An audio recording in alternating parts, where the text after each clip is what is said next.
The following is a special presentation of Tony Kurre Radio.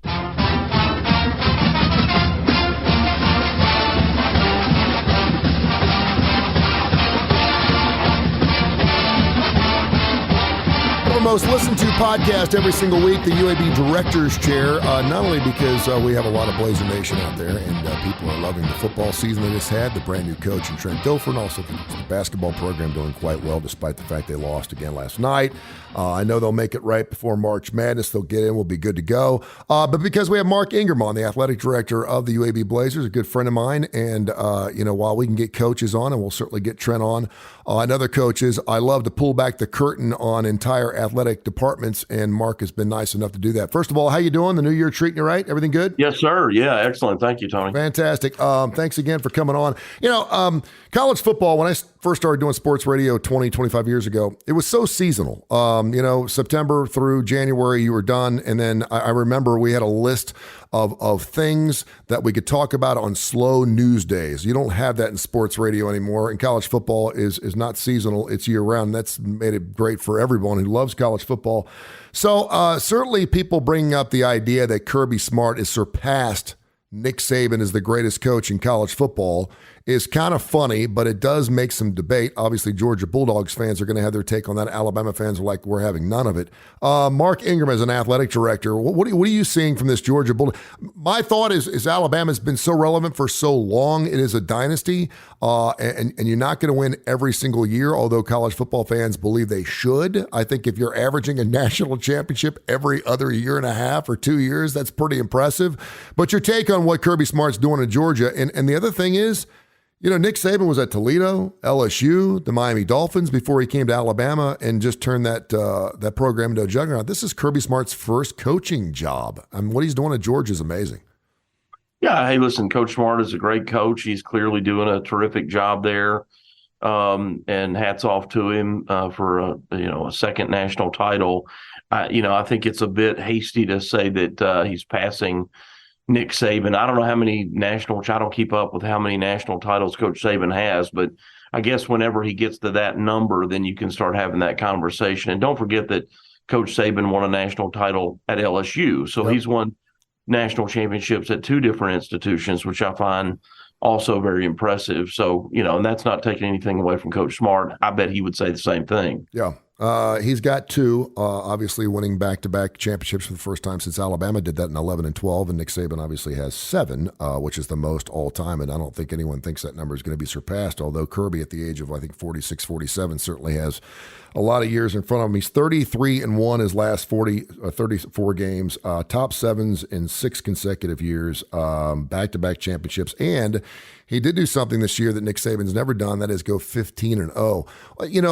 When in the past, and I think the game has changed a lot because I don't think the NCAA has the teeth it used to, whenever a team was super successful, there were snoops. There were people looking around the program going, how are they pulling this off? How is Kirby Smart pulling off Georgia's success right now? Well, I worked at the University of Georgia for a couple of years in the early 2000s, and at that time, they had not really made a commitment, and this is surprising to people. They really had not committed to football the way everybody else was, and that, again, like I said, it's surprising to people. But their facility situation was bad, both at the stadium and their practice facility, and it was hard for me to point that out as a Tennessee graduate without offending somebody, and people don't like somebody coming in from the outside and pointing out the warts, but they were pretty far behind facility-wise and weren't, in my opinion, committed to really, at that time, getting better. They've changed that. They've changed that mindset. Now they have a practice facility that is what you think they would have if you went to visit, and they're landing recruits. I mean, it all comes down to players, and obviously you got to coach those players, but you can't take a lot of these diamonds in the rough. You may find a few of them that work out, but you got to get a bunch of 5 stars too that can go play and then out scheme everybody. So I would just say that they've made a greater commitment facility wise, both at the practice facility and the stadium. When I was there, their stadium locker room was just an empty room with folding chairs. That was their stadium locker room. And they thought that was great. Like they actually were like, oh, this is all you need. I'm like, man, we take a bus from the practice facility like we're in high school. The kids are in full uniform. They drive them down a mile or so to the stadium. They would get out in their cleats now, walk through a parking lot and do their dog walk, they called it, carrying their pads and walking in their pants and their spikes and everything through the parking lot. Yeah. I was like, really? And that, they were good with it. And hey, whatever you think. But they've changed that, and they built this big, beautiful end zone facility with a gorgeous, end zone locker room. Again, emblematic of what you think Georgia would be. And you see the success, and now layer that in with sort of the operations program and the coaching that Coach Smart has implemented is led to their success. It sounds a little like another program that used to have their offices in dentist offices. Yeah, very similar. No, I remember walking through that facility down at UAB, and I was like, wow, and it's a totally different animal right now. Mark Ingram, the athletic director for the UAB Blazers. Go Blazers, hashtag it, listen to the show. It's one of our most listened to podcasts. You can find it on any major indice, wherever you get your podcast, Tony Curry Radio Podcast Network, and certainly right here on TKR. And thanks to the over 100,000 people who have already downloaded the TKR app. We greatly appreciate it. The word parity has come into play in sports for so long. I'm a Major League Baseball fan. I know your wife is originally from Cincinnati. It was all about how much money could the Yankees spend on winning championships, L.A., and then you get a Kansas City that kind of gets between the cracks. They win championships. The Cincinnati Reds certainly have had their share as well. And now in college football, a couple of years ago, 3-4 years ago, when we distinguished the Power Five away from the Group of Five, was the Group of Five going to end up having their own playoff? Now we're going from 4 teams to 12 teams. And then you look at what we had in just the championship the last 2 years. Cincinnati gets in last year. You got a 200-1 long shot in TCU, who was picked 7th in their own conference, playing for a national title. How important is parity in college football? Is it important at all? And where do you think it stands right now for people that would be maybe distinguished as little guys like UAB? Well, for the love of the game, and it doesn't matter if we're talking about football or anything else, I think parity is critical. And the NCAA did an excellent job creating parity through the 70s and 80s and early 90s by reducing, in the sport of football, reducing the number of scholarships you could have. And what that did was, instead of, 110 or 140 guys going to one school, those players, numbers 86 and above, they didn't get scholarships to one place. They went elsewhere. And so that's what created parity. That's how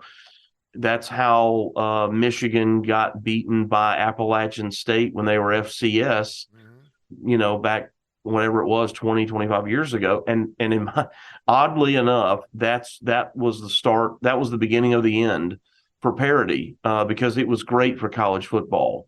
It was great for everybody in college football except for the head coach, the AD, and the president at Michigan. Yeah. And it was great for everybody else. But since then, by implementing cost of attendance, implementing the new academic awards, NIL legislation, and worse than all of that is by creating this invisible line known as the autonomy group that you call Power Five and Group of Five.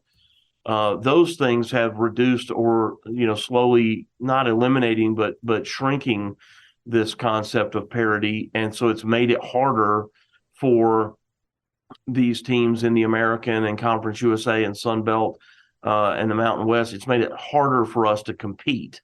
And because the differences between us and the upper echelon of the autonomy group, really just the top 20, the differences were already there, and now they're even greater. But I'll tell you, we're closer. If you take the bottom half, budget-wise, the bottom half of the Big 12, the bottom half of the ACC, the bottom 20% of the SEC, the bottom half of the Pac-12, the bottom 20% of the Big 10, UAB is closer to those teams budget-wise than those teams are to their own conference members that are at the top of their conference. Yeah. And so it's funny to me that they somehow get anointed as members of the autonomy group just because of history, just because it's the way we always did it. Yeah. If we will promote if we'll promote parity, if not autonomy, if we promote anti-autonomy and promote parity, you would continue to see UAB, Appalachian State, Louisiana Tech, these teams beating the teams that are in the autonomy group, and you've seen that over and over again. The American does it a lot, which is why when the Big 12 was expanding, and people were giving Mike Oresco, the commissioner of the American, people giving him a hard time of using the term Power Six. Well, when the Big 12 wanted to expand, they took one school that's independent and 3 out of the American. Yep. So make all the fun you like, but that's the fact. And so I like competition. I don't think anybody – look, man, I know if you're an Alabama fan and you get to see Bama in the championship every year, I get it. I would be the same way. Same if it was Georgia or Clemson or whoever you are, if you get to see your team in it every year. But for the sake of the sport, it was really, really good to have TCU in that championship. And I realized that the game became, overwhelming and lopsided basically after the first quarter. But them being in it, I thought was really important. And I think that, the Pac-12, if they can get somebody in it again and be competitive, that would be positive. They certainly are capable. It's just a matter of getting in. But the expansion of the playoff is terrific. And that by itself, Tony, there's very few people that wish that there be a group of 5 playoff. I don't want that. Yeah. I want to go compete. Yeah. I don't want somebody patting me on the head and telling us, well, we're just going to let little old UAB go have its own. You guys go have your own meaningless little playoff. I don't want that. Yeah. I want to go be in the college football playoff, and I want to challenge those guys. And we may not win, but I want to get in there and mix it up and see what we can do. And our kids want that. Well, certainly going to 12 teams is going to give you the opportunity because a lot of people always felt like, hey, listen, if you go undefeated, you're doing everything you're asked to do. You should be rewarded for that. And certainly you'll start seeing that certainly when you go to 12 and if you think you're so good and you're going to beat us up, hey, give me a call. Bring Schedule. It on. There you go. UAB Athletic Director Mark Ingram joins us here for the UAB's Director's Chair. You can hear it wherever you get your podcast every single week right here on Tony Kurre Radio. You bring up budgets. I think it's really interesting because obviously with the new stadium, now you got Trent Dilfer. You've got some amazing things happening at UAB. How do, and I'll use college football as an example because it's probably the most budgeted sport you have, but how do budgets work when it comes to college football? How do you dictate? Is it what you have in the coffers? Do you shoot higher than what you get? Do you look at a return on what you're going to do? Do you look at butts in the seats? How's that work? Yeah, well, you project what you think you look at your historical, season ticket sales and fundraising numbers, and you use that to budget for each year. And if you can grow that each year, you certainly do. And then you allocate it, where your greatest needs are and also where you're going to get a return. We budget very conservatively and with good reason. And we've been fortunate to maintain and be in budget every year that I've been here. The only exception to that is this past year because we are moving out of Conference USA and into the American, we did not receive conference revenues from Conference USA. That's part of the buyout, if you will. And so, that's the only time that's even been a strain. So we've done a great job managing things here. And but you gotta allocate dollars where you can get a return, no doubt. And right now, we don't make a profit in any sport, and that's a real misnomer with whether it's our fans or others. There's not a profit. Yeah. We generate revenue, right? We generate revenue, but if it weren't for the university support, we couldn't do what we do. And there's really probably out of 131 Division I FBS schools, I bet there's 20 to 25 maybe that don't receive some funding from their university. So, it's not like we and a few others are the only ones that get money from their university to operate. Most of us, the vast majority, get something from the institution to operate. Yeah, you usually never pay off a stadium either. And Uber lost $8 billion in 2022, but they're not going anywhere anytime soon. So sometimes when you have thousands of people working for an institution, it's okay to lose money as long as we're providing economic booms for this country. Mark Ingram, the UAB athletic director, joins us here for the UAB director's chair. I wanted to ask you a question. I saw this story and I was kind of surprised. I used to work with, of course, Jay Barker and Aldo Greco, and we would get into hazing. And, Al would tell me the story about as a kicker at Auburn, how his freshman year, he was woke up in the middle of the night. He was blindfolded, stripped, and made to run through the dorm down the hallway while guys hit him with bags of nickels. And and he was laughing about it like it was no big deal. He got, hurt. He had bruises on himself, but it was just part of that. I don't even know what you want to call it. It was something that they just, respected, and something that just happened to every football player that came in the program. Obviously, I don't think that's still happening, but there's a Northwestern investigation right now into a hazing in their football program. And I thought this was such a 70s and 80s thing. I didn't realize that football teams or athletics still did it. I still see stories. You just don't see them like you used to. Can you talk about that a little bit? Is that still something that goes on, and how does it keep happening? Yeah, it's something that our coaches are more mindful of than let's say when I was a student athlete. I showed up in college, and the first day I got there, all the seniors shaved our heads. Yeah.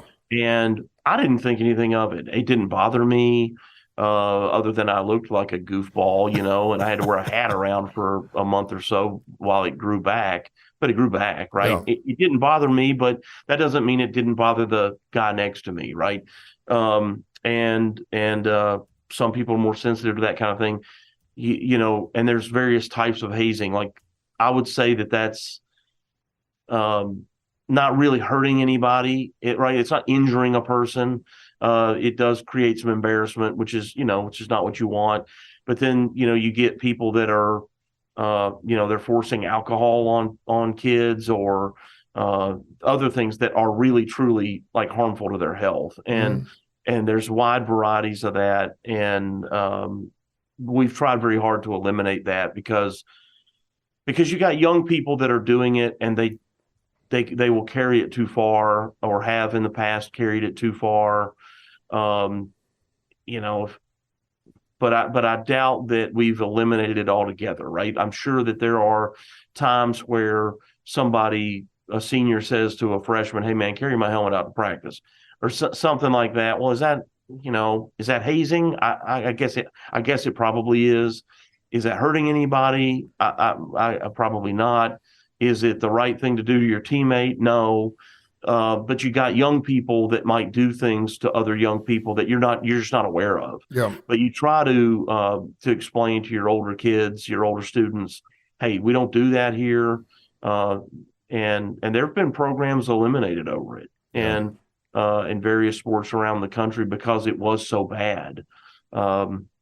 So yeah, is it gone 100%? It's not, but we've tried very hard to get it there, because again, there's one thing if it's, something silly like carry my notebook from here, place A to B, and something else that's physically harmful to a person. And that's where the problems are. I know a lot of guys make the rookies pick up the tab when they go out to dinner. That's one thing. But it seems so tribal as a parent, and I know you are too, to a lovely family. It seems so tribal and such rite of passage, disrespectful to make these players. Jay used to always talk about, you talk about drinking. Jay doesn't drink.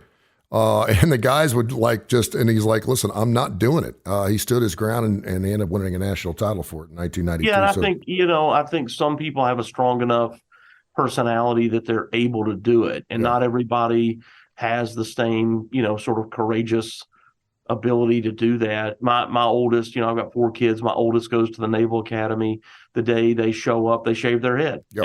Every student, not the females. Yeah. But the young ladies have to, they used to have to wear their hair a certain way. They're over the last year or two, they've let them grow their hair longer than they used to. But all the males, their heads are shaved day one. Yeah. And is that hazing or not? Well, if you did that here, it would be. Yeah. So I agree with you. Again, at some places, in certain circumstances, there's a rite of passage. Other people don't see it quite that way. I guess maybe looking at the academies, that's going to happen. It's not a surprise. Yeah. And maybe that's what the difference is. Is it, among other things, what you're getting into when you accept that appointment. We appreciate you listening to the UAB Director's Chair here on TKR and the TKR dedicated app. We do classic rock and roll. We have about 13 or 14 different shows. This is one of them. Of course, you can hear us wherever you get your podcast on the Tony Kurre Radio Podcast Network. This is one of our most listened to shows because Blazer Nation gets after it with Mark Ingram, the athletic director for the UAB Blazers and the UAB Director's Chair. I always think it's interesting whenever you go through a coaching change because there's a huge splash, and certainly that was the deal with Trent Dilfer, and then it gets kind of quiet. You certainly have your signing period in December, but it gets kind of quiet, and you just kind of wonder what coach is up to before the next season. You start looking for recruiting news, and you start getting on 24/7 and do all these different things. We know that he made a big hire there with the executive director of football operations in Cole Peterson, which I think was a great get, a youngster that can really get after it. But let's talk about what Trent's been up to. I'm assuming since he is such a media savvy guy that he's going to be willing to do a lot of media stuff. He realizes at a school the size of UAB how important that is. But talk about what he's been up to. Well, it's all recruiting and filling in the staff. There was a early signing period in December that we're most familiar with, but they signed last weekend. Last weekend they were signing transfers through the transfer portal, which doesn't get as much attention because there's not an official signing day. They just sign whenever they sign and start school whenever school starts, and school starts for us on a different day than it does for Mississippi State, which is a different day than Texas. And so anytime before school starts, if you can get them admitted and get them enrolled in class, then they're officially signed. And now February 1st, the first Wednesday of February, which used to be the signing day, which I wish we would go back to, but that's another topic. For this year, first Wednesday of February is February 1, and that is a day where you can sign high school players. Now, you could sign them in December, but you could sign them again, and you could sign junior college players, but those players wouldn't come until the summer. But there's another signing day on February 1. So I would expect that while we did sign some players through the portal last weekend, I think it was 7, and then we'll sign, I'm sure, a couple more February 1. And then for our fans, I hope they'll join us. We're going to do something different this year. We've done it a little bit before. We're calling it 205 Day, as you know, our area code, 205. Yep. And also February the 5th, how clever, yeah. At Iron City at 5 o'clock, it's a Sunday evening.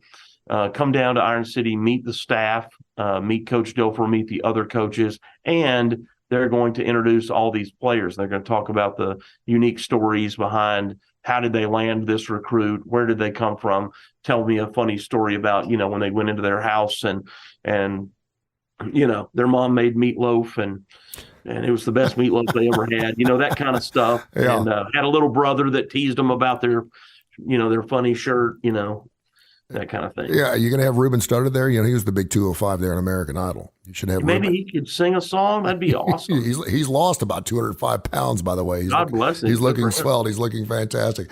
All right, anything else going on in the world of Mark Ingram you want to get into before we catch up next week? Everything else good? Hey, man, keep supporting our Blazers. Our basketball team has had 3 tough losses, all by 1 possession. They are really talented. Anybody that's seen them play knows that. Coach Kennedy will get them in the right spot. And the key is to finish strong and get into our conference tournament and then go make some waves there. And so we've got some big games coming up. We got 2 road games before we come back home. So keep supporting those kids and keep coming out. Hey, no, you're a big classic rock guy. Your thoughts on Jeff Beck? No matter when you're hearing this, of course, he passed away yesterday, but you may be hearing it a couple days later. But your thoughts on the Yardbirds and, of course, Jeff Beck and when he gave to classic rock. I know you're a big classic rock guy. Yeah, and Jeff was a guitarist and considered one of the best out there, and all the guys that were great guitarists would say that. Yep. Whether it was Eric Clapton or Eddie Van Halen, these guys would say, "Well, man," they would talk about Joe Satriani and talk about Steve Vai, and they would talk about Jeff Beck. He was just a really creative guy that gave a lot to the music industry through his creativity and through his just how he was able to, create different sounds that people had not heard before and do things that weren't traditional, right? They were non-traditional in the way that he played and the songs that he played and what he created. And so it's a loss for the music industry for sure. There you go. Hey, Mark, thank you so much. We'll catch up next week, brother. Appreciate you. All right, man. Thank you. This has been a special presentation of Tony Curry Radio.